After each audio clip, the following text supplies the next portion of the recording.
Welcome to my YouTube channel എൻ്റെ വഴികൾ. ഏവർക്കും എൻ്റെ വഴികളിലേക്ക് സ്വാഗതം.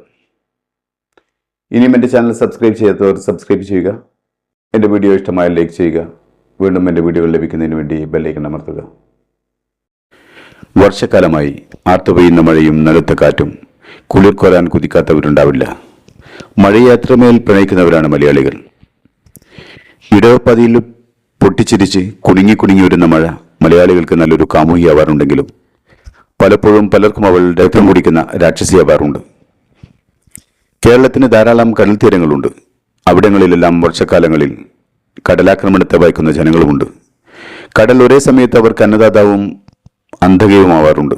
എന്നാൽ ഇവർക്ക് കടലിന്റെ നന്മകൾ മാത്രം ആസ്വദിക്കാൻ ആകണമെങ്കിൽ നമ്മുടെ ഗവൺമെന്റ് ശാഠ്യങ്ങളും ദുശ്ചിന്തകളും മാറ്റിവെച്ച് കടൽക്കരകളിലേക്ക് ഇറങ്ങി വരണം.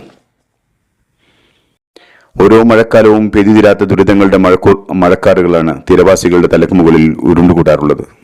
അവ പെയ്തൊഴിയുമ്പോൾ എണ്ണിപ്പറയാനാവാത്ത നഷ്ടങ്ങളുടെയും ദുരിതങ്ങളുടെയും കണക്കുകളായിരിക്കും ഓരോ കുടുംബങ്ങൾക്കും പറയാനുണ്ടാവുക. ഇടവപ്പാതിയും കർക്കിടവും തുലാവർഷവും എല്ലാം പെയ്തിറങ്ങുന്ന കടൽ കോമരം തുള്ളി വാളും ചിലങ്കയും അണിഞ്ഞ് ഓടിക്കയറി വരുന്നത് തീരങ്ങളിലേക്കാണ്. ഓരോ കലിതുള്ളിപ്പാച്ചിലും പറിച്ചുകൊണ്ടുപോകുന്നത് കരയുടെ ഹൃദയങ്ങളെയാണ്. കരയുടെ കരൽ പുലർത്തി കടലിലേക്ക് തിരിച്ചു പോകുന്ന ഓരോ തിരമാലകളിലും മുഴങ്ങിക്കേൾക്കുന്നത് കടൽ വിഴുങ്ങാനിരിക്കുന്ന കുടുംബങ്ങളിലെ തേങ്ങലുകളാണ്.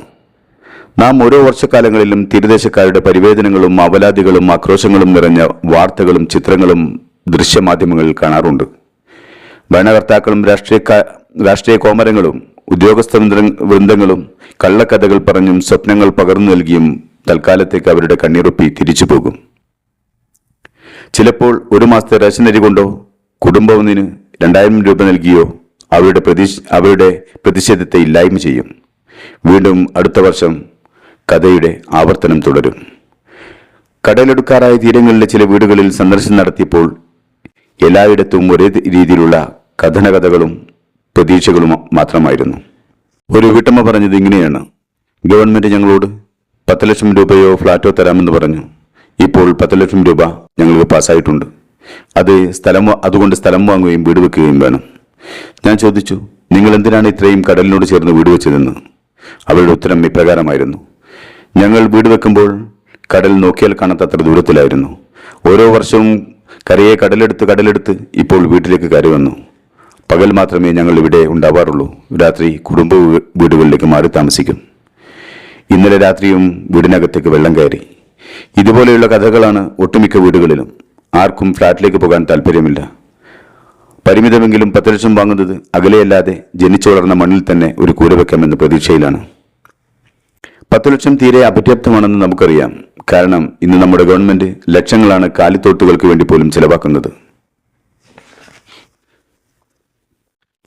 റോഡിലെ ബസ് വെയിറ്റിംഗ് ഷെഡുകൾ നിർമ്മിക്കാൻ നൽകുന്നത് 4 മുതൽ 10 ലക്ഷം രൂപ വരെയാണ്.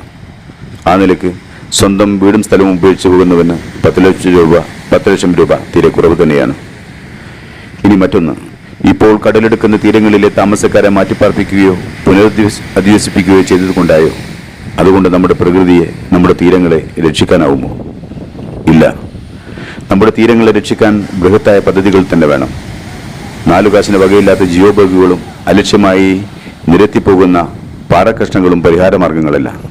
അതിന് കൂറ്റൻ തിരമാലകളെ തടഞ്ഞു നിർത്താനാവുകയില്ലെന്ന് ഈ വീഡിയോയിൽ നിന്നും നമുക്ക് മനസ്സിലാക്കാം. ഈ വീഡിയോയിൽ ഒരിടത്ത് 4ഓളം വീടുകൾ തകർന്നു പോയിട്ടുണ്ട്. വീടുകളുടെ അടുപ്പും മറ്റും നമുക്ക് ദൃശ്യമാവും. ചിലയിടങ്ങളിൽ റോഡുകൾ തന്നെ കടലെടുത്തിട്ടുണ്ട്. അതിൽ നിന്നും മനസ്സിലാക്കാം എത്രത്തോളം കരയെ കടൽ കവർന്നെടുത്തിട്ടുണ്ടെന്ന്. കേരളത്തിലെ 10-20% ജനങ്ങൾക്ക് മാത്രം ഉപകാരമാകുന്ന കേരളിന് വേണ്ടി ഗവൺമെന്റ് ചെലവാക്കാൻ തീരുമാനിച്ച തുക 75,000 കോടിയിലധികമാണ്. കേരളയിലും സിൽവർ ലൈനുമെല്ലാം നമുക്ക് ആവശ്യം തന്നെയാണ്.